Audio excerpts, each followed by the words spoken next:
The Adventure of the Lion's Mane.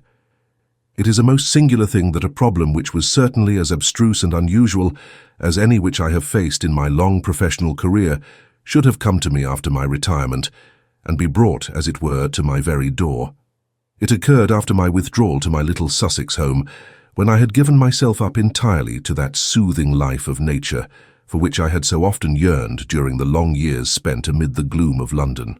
At this period of my life, the good Watson had passed almost beyond my ken. An occasional weekend visit was the most that I ever saw of him. Thus, I must act as my own chronicler. Ah, had he but been with me, how much he might have made of so wonderful a happening, and of my eventual triumph against every difficulty. As it is, however, I must needs tell my tale in my own plain way, showing by my words each step upon the difficult road which lay before me as I searched for the mystery of the lion's mane. My villa is situated upon the southern slope of the Downs, commanding a great view of the Channel. At this point, the coastline is entirely of chalk cliffs, which can only be descended by a single, long, tortuous path, which is steep and slippery. At the bottom of the path lie 100 yards of pebbles and shingle, even when the tide is at full. Here and there, however, there are curves and hollows which make splendid swimming pools filled afresh with each flow. This admirable beach extends for some miles in each direction, save only at one point where the little cove and village of Fulworth break the line. My house is lonely. I, my old housekeeper, and my bees have the estate all to ourselves. Half a mile off, however, is Harold Stackhurst's well-known coaching establishment, the Gables, quite a large place, which contains some score of young fellows preparing for various professions, with a staff of several masters. Stackhurst himself was a well-known rowing blue in his day, and an excellent all-round scholar. He and I were always friendly from the day I came to the coast, and he was the one man who was on such terms with me that we could drop in on each other in the evenings without an invitation. Towards the end of July 1907, there was a severe gale, the wind blowing up channel, heaping the seas to the base of the cliffs and leaving a lagoon at the turn of the tide.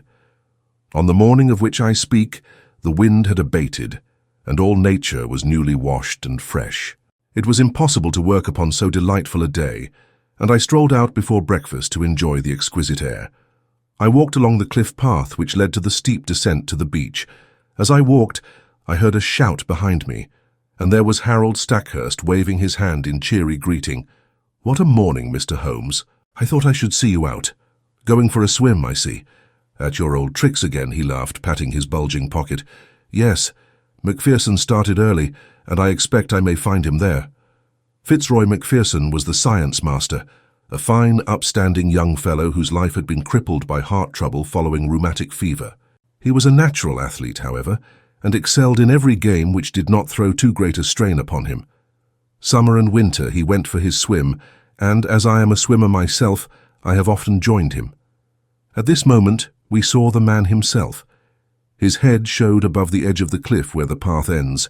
Then his whole figure appeared at the top, staggering like a drunken man.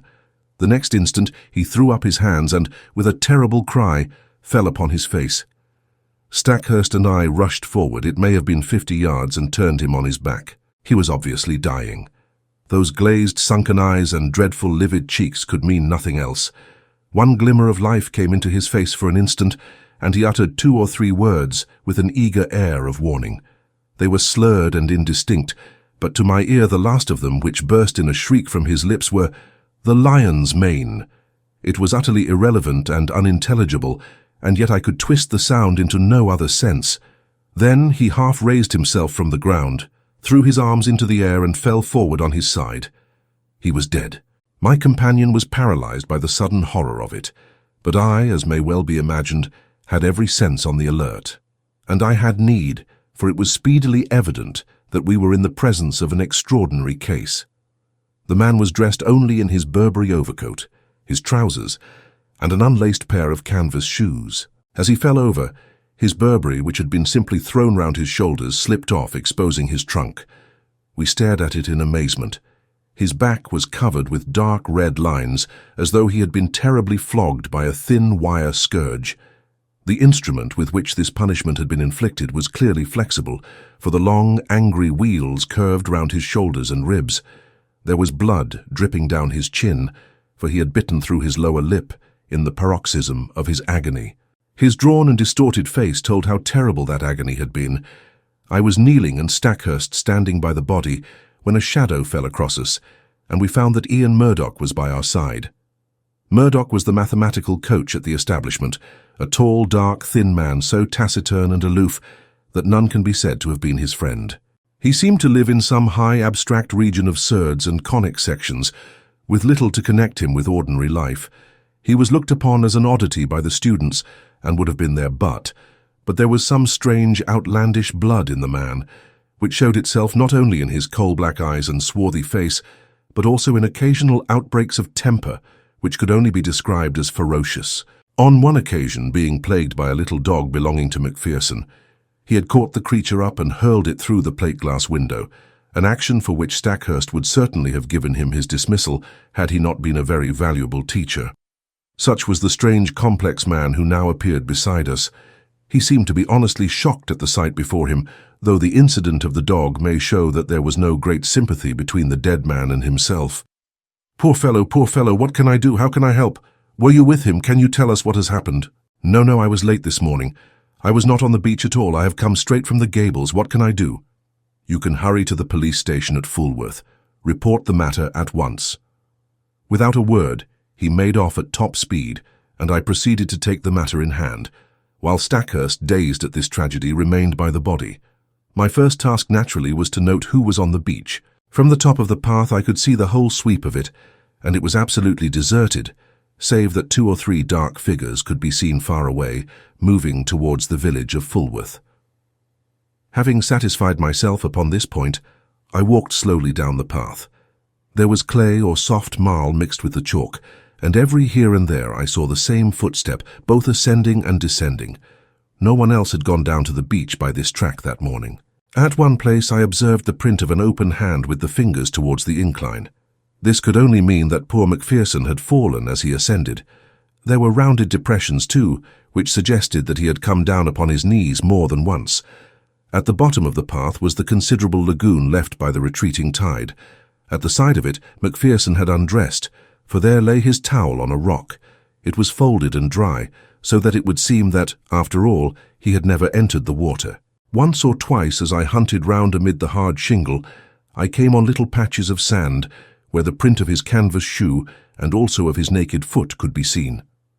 The latter fact proved that he had made all ready to bathe, though the towel indicated that he had not actually done so, and here was the problem clearly defined, as strange a one as had ever confronted me. The man had not been on the beach more than a quarter of an hour at the most. Stackhurst had followed him from the Gables, so there could be no doubt about that.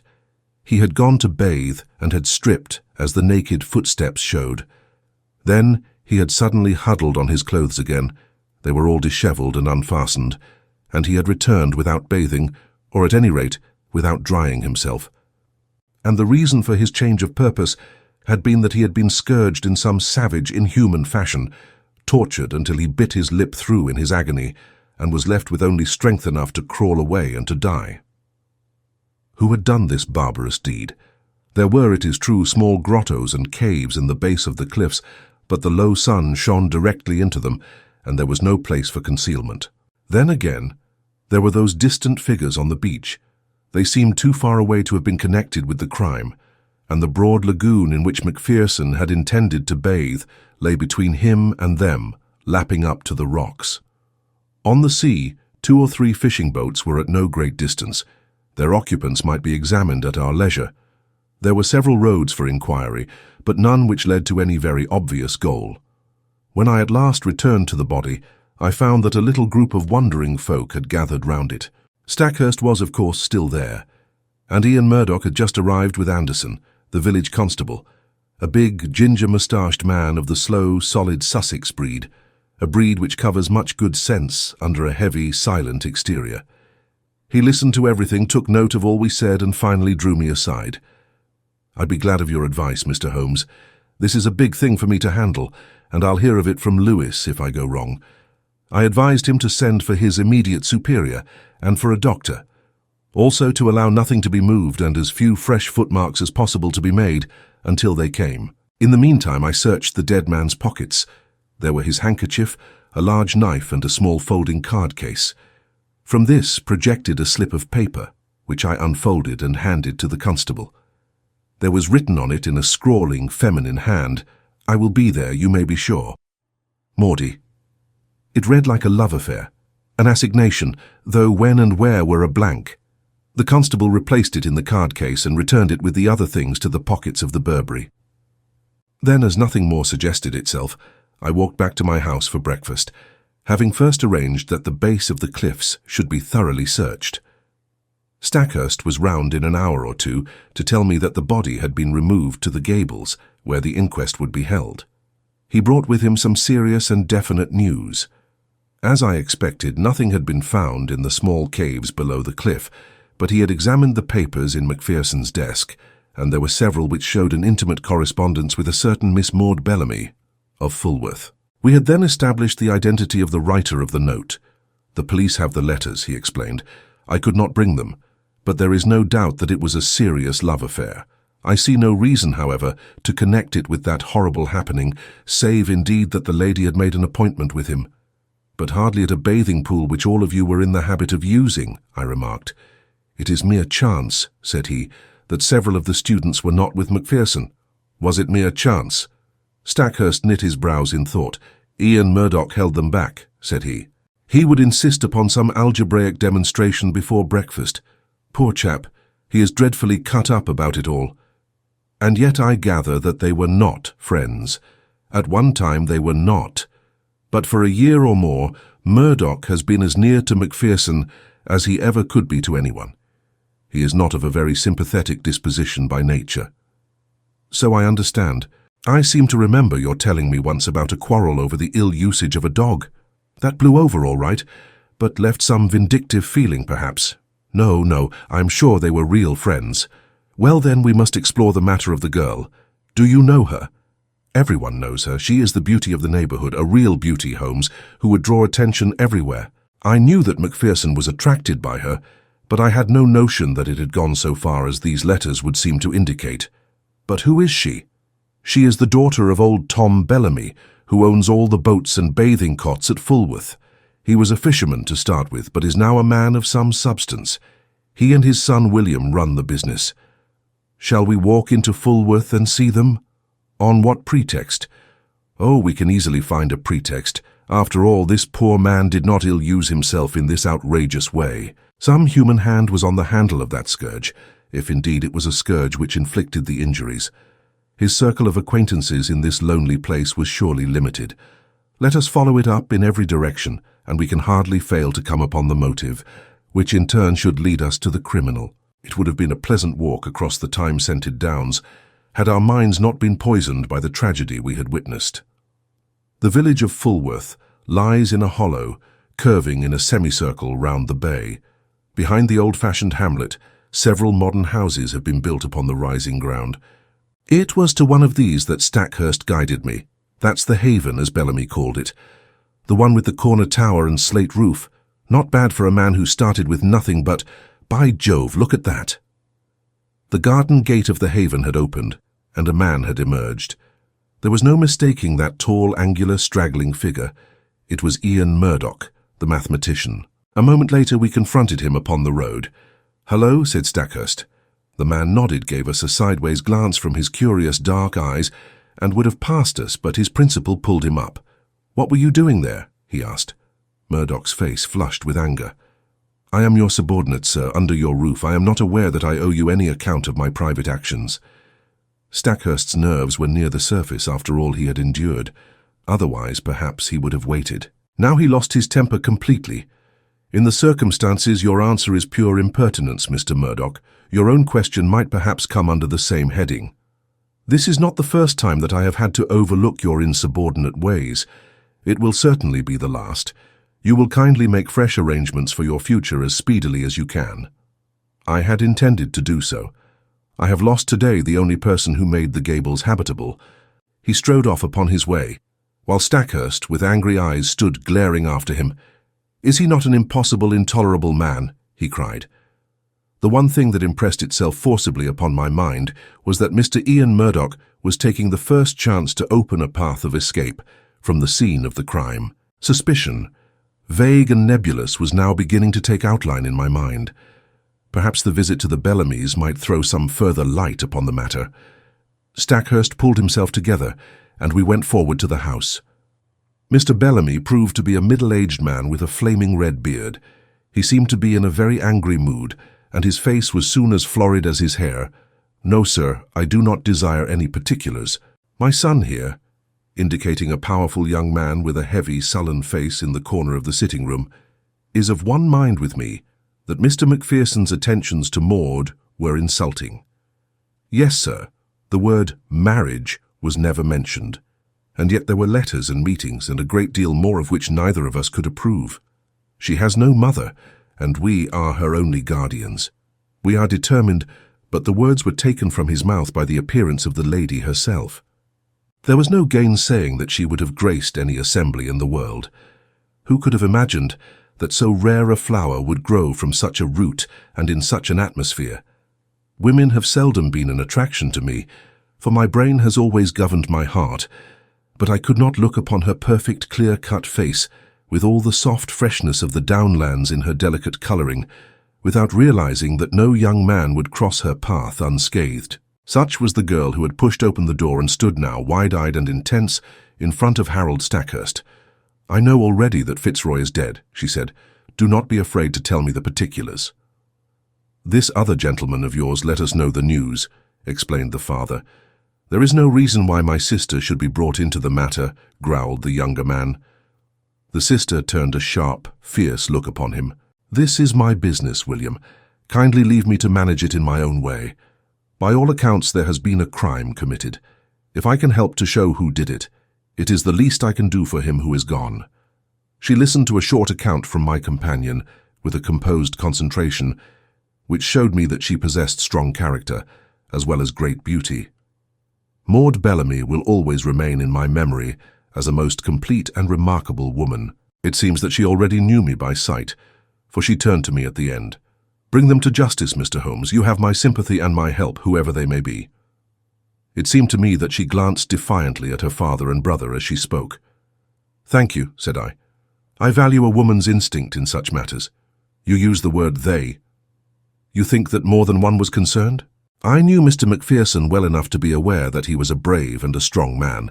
No single person could ever have inflicted such an outrage upon him. "Might I have one word with you alone?" "I tell you, Maud, not to mix yourself up in the matter," cried her father angrily. She looked at me helplessly. "What can I do?" "The whole world will know the facts presently, so there can be no harm if I discuss them here," said I. "I should have preferred privacy, but if your father will not allow it, he must share the deliberations." Then I spoke of the note which had been found in the dead man's pocket. "It is sure to be produced at the inquest. May I ask you to throw any light upon it that you can?" "I see no reason for mystery," she answered. "We were engaged to be married, and we only kept it secret because Fitzroy's uncle, who is very old and said to be dying, might have disinherited him if he had married against his wish." "There was no other reason. You could have told us," growled Mr. Bellamy. "So I would, father, if you had ever shown sympathy. I object to my girl picking up with men outside her own station. It was your prejudice against him which prevented us from telling you. As to this appointment," she fumbled in her dress and produced a crumpled note. "It was in answer to this. Dearest," ran the message, "the old place on the beach just after sunset on Tuesday. It is the only time I can get away. F. M." Tuesday was today, and I had meant to meet him tonight. I turned over the paper. "This never came by post. How did you get it?" "I would rather not answer that question. It has really nothing to do with the matter which you are investigating, but anything which bears upon that I will most freely answer." She was as good as her word, but there was nothing which was helpful in our investigation. She had no reason to think that her fiancé had any hidden enemy, but she admitted that she had had several warm admirers. "May I ask if Mr. Ian Murdoch was one of them?" She blushed and seemed confused. "There was a time when I thought he was, But that was all changed when he understood the relations between Fitzroy and myself. Again, the shadow round this strange man seemed to me to be taking more definite shape. His record must be examined, his rooms must be privately searched. Stackhurst was a willing collaborator, for in his mind also suspicions were forming. We returned from our visit to the Haven with the hope that one free end of this tangled skein was already in our hands. A week passed. The inquest had thrown no light upon the matter, and had been adjourned for further evidence. Stackhurst had made discreet inquiry about his subordinate, and there had been a superficial search of his room, but without result. Personally, I had gone over the whole ground again, both physically and mentally, but with no new conclusions. In all my chronicles, the reader will find no case which brought me so completely to the limit of my powers. Even my imagination could conceive no solution to the mystery. And then there came the incident of the dog. It was my old housekeeper who heard of it first by that strange wireless, by which such people collect the news of the countryside. "Sad story this, sir, about Mr. Macpherson's dog," said she one evening. I do not encourage such conversations, but the words arrested my attention. What of Mr. Macpherson's dog? Dead, sir. Died of grief for its master. Who told you this? Why, sir, everyone is talking of it. It took on terrible and has eaten nothing for a week. Then today, 2 of the young gentlemen from the Gables found it dead, down on the beach, sir, at the very place where its master met his end. At the very place. The words stood out clear in my memory. Some dim perception that the matter was vital rose in my mind. That the dog should die was after the beautiful, faithful nature of dogs. But in the very place, Guy, why should this lonely beach be fatal to it? Was it possible that it also had been sacrificed to some revengeful feud? Was it possible? Yes, the perception was dim, but already something was building up in my mind. In a few minutes I was on my way to the Gables, where I found Stackhurst in his study. At my request he sent for Sudbury and Blount, the 2 students who had found the dog.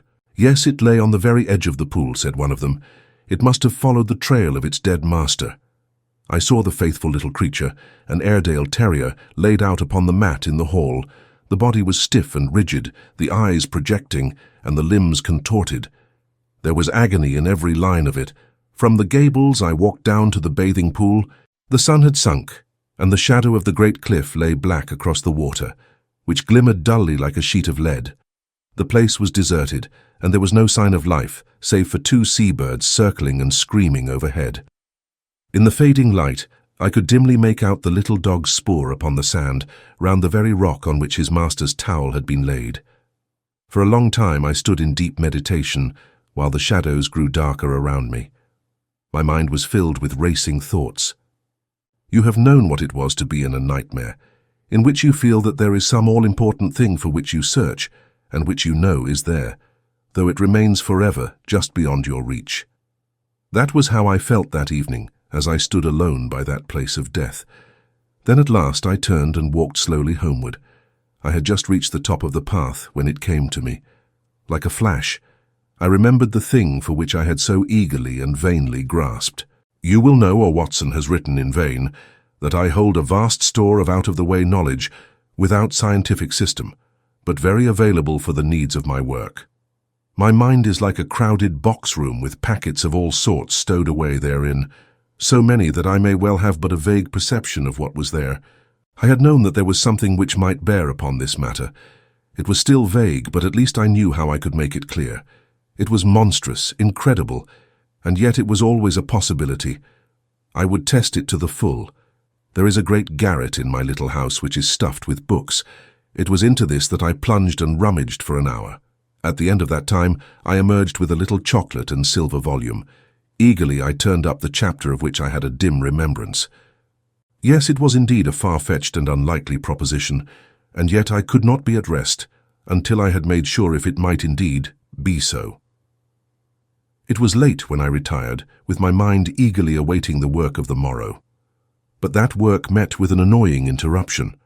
I had hardly swallowed my early cup of tea, and was starting for the beach when I had a call from Inspector Bardell of the Sussex Constabulary, a steady, solid, bovine man with thoughtful eyes, which looked at me now with a very troubled expression. "I know your immense experience, sir," said he. This is quite unofficial, of course, and need go no farther. But I am fairly up against it in this Macpherson case. The question is, shall I make an arrest, or shall I not? Meaning Mr. Ian Murdoch. Yes, sir. There is really no one else when you come to think of it. That's the advantage of this solitude. We narrow it down to a very small compass. If he did not do it, then who did? What have you against him? He had gleaned along the same furrows as I had. There was Murdoch's character and the mystery which seemed to hang round the man, his furious bursts of temper, as shown in the incident of the dog. The fact that he had quarrelled with Macpherson in the past, and that there was some reason to think that he might have resented his attentions to Miss Bellamy. He had all my points, but no fresh ones, save that Murdoch seemed to be making every preparation for departure. What would my position be if I let him slip away with all this evidence against him? The burly, phlegmatic man was sorely troubled in his mind. Consider, I said, all the essential gaps in your case. On the morning of the crime, he can surely prove an alibi. He had been with his scholars till the last moment, and within a few minutes of Macpherson's appearance, he came upon us from behind. Then bear in mind the absolute impossibility that he could single-handed have inflicted this outrage upon a man quite as strong as himself. Finally, there is this question of the instrument with which these injuries were inflicted. What could it be but a scourge or flexible whip of some sort? Have you examined the marks? I asked. I have seen them. So has the doctor. But I have examined them very carefully with a lens. They have peculiarities. What are they, Mr. Holmes? I stepped to my bureau and brought out an enlarged photograph. This is my method in such cases, I explained. You certainly do things thoroughly, Mr. Holmes. I should hardly be what I am if I did not. Now let us consider this wheal which extends round the right shoulder. Do you observe nothing remarkable? I can't say I do. Surely it is evident that it is unequal in its intensity. There is a dot of extravasated blood here, and another there. There are similar indications in this other wheal down here. What can that mean? I have no idea. Have you? Perhaps I have, perhaps I haven't. I may be able to say more soon. Anything which will define what made that mark will bring us a long way towards the criminal. It is, of course, an absurd idea, said the policeman, but if a red-hot net of wire had been laid across the back, then these better-marked points would represent where the meshes crossed each other. A most ingenious comparison. Or shall we say a very stiff cat-o'-nine-tails with small hard knots upon it? By Jove, Mr. Holmes, I think you have hit it. Or there may be some very different cause, Mr. Bartle, but your case is far too weak for an arrest. Besides, we have those last words, the lion's mane. I have wondered whether Ian— Yes, I have considered that. If the second word had borne any resemblance to Murdoch, but it did not. He gave it almost in a shriek. I am sure that it was Mane. Have you no alternative, Mr. Holmes? Perhaps I have, but I do not care to discuss it until there is something more solid to discuss. And when will that be? In an hour? Possibly less. The inspector rubbed his chin and looked at me with dubious eyes. I wish I could see what was in your mind, Mr. Holmes. Perhaps it's those fishing boats. No, they were too far out. Well then, is it Bellamy and that big son of his? They were not too sweet upon Mr. Macpherson. Could they have done him a mischief? No, you won't draw me until I am ready, said I with a smile. Now, Inspector, we each have our own work to do. Perhaps if you were to meet me here at midday— So far we had got when there came the tremendous interruption, which was the beginning of the end. My outer door was flung open, there were blundering footsteps in the passage, and Ian Murdoch staggered into the room, pallid, dishevelled, his clothes in wild disorder, clawing with his bony hands at the furniture to hold himself erect. Brandy, he gasped, and fell groaning upon the sofa. He was not alone. Behind him came Stackhurst, hatless and panting, almost as distrait as his companion. Yes, brandy, he cried. The man is at his last gasp. It was all I could do to bring him here. He fainted twice upon the way. Half a tumbler of the raw spirit brought about a wondrous change. He pushed himself up on one arm and swung his coat from his shoulders. For God's sake, oil, opium, morphia, he cried. Anything to ease this infernal agony. The inspector and I cried out at the sight. There, crisscrossed upon the man's naked shoulder, was the same strange, reticulated pattern of red, inflamed lines which had been the death mark of Fitzroy Macpherson. The pain was evidently terrible and was more than local. for the sufferer's breathing would stop for a time, his face would turn black, and then with loud gasps he would clap his hand to his heart, while his brow dropped beads of sweat. At any moment he might die. More and more brandy was poured down his throat, each fresh dose bringing him back to life. Pads of cotton wool soaked in salad oil seemed to take the agony from the strange wounds. At last, his head fell heavily upon the cushion. Exhausted nature had taken refuge in its last storehouse of vitality. It was half asleep and half a faint, but at least it was ease from pain. To question him had been impossible, but the moment we were assured of his condition, Stackhurst turned upon me. "My God!" he cried. "What is it, Holmes? What is it?" "Where did you find him?" "Down on the beach, exactly where poor Macpherson met his end. If this man's heart had been weak as Macpherson's was, he would not be here now. More than once I thought he was gone as I brought him up. It was too far to the gables, so I made for you." "Did you see him on the beach?" "I was walking on the cliff when I heard his cry. He was at the edge of the water, reeling about like a drunken man. I ran down, threw some clothes about him, and brought him up. For heaven's sake, Holmes, use all the powers you have, and spare no pains to lift the curse from this place, for life is becoming unendurable. Can you, with all your worldwide reputation, do nothing for us?" "I think I can, Stackhurst. Come with me now, and you, Inspector, come along. We will see if we cannot deliver this murderer into your hands."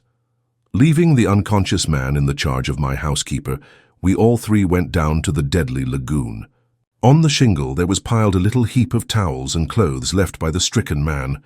Slowly, I walked round the edge of the water, my comrades in Indian file behind me. Most of the pool was quite shallow, but under the cliff where the beach was hollowed out, it was 4 or 5 feet deep. It was to this part that a swimmer would naturally go, for it formed a beautiful, pellucid green pool as clear as crystal. A line of rocks lay above it at the base of the cliff, and along this I led the way, peering eagerly into the depths beneath me. I had reached the deepest and stillest pool when my eyes caught that for which they were searching, and I burst into a shout of triumph. "Cyanea!" I cried. "Cyanea! Behold the lion's mane!" The strange object at which I pointed did indeed look like a tangled mass torn from the mane of a lion. It lay upon a rocky shelf, some 3 feet under the water, a curious, waving, vibrating, hairy creature with streaks of silver among its yellow tresses. It pulsated with a slow, heavy dilation and contraction. "It has done mischief enough. Its day is over," I cried. "Help me, Stackhurst. Let us end the murderer forever." There was a big boulder just above the ledge, and we pushed it until it fell with a tremendous splash into the water. When the ripples had cleared, we saw that it had settled upon the ledge below. One flapping edge of yellow membrane showed that our victim was beneath it. A thick, oily scum oozed out from below the stone and stained the water round, rising slowly to the surface. "Well, this gets me," cried the inspector. "What was it, Mr. Holmes?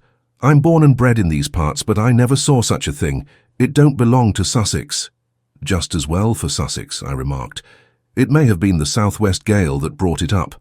Come back to my house, both of you, and I will give you the terrible experience of one who has good reason to remember his own meeting with the same peril of the seas."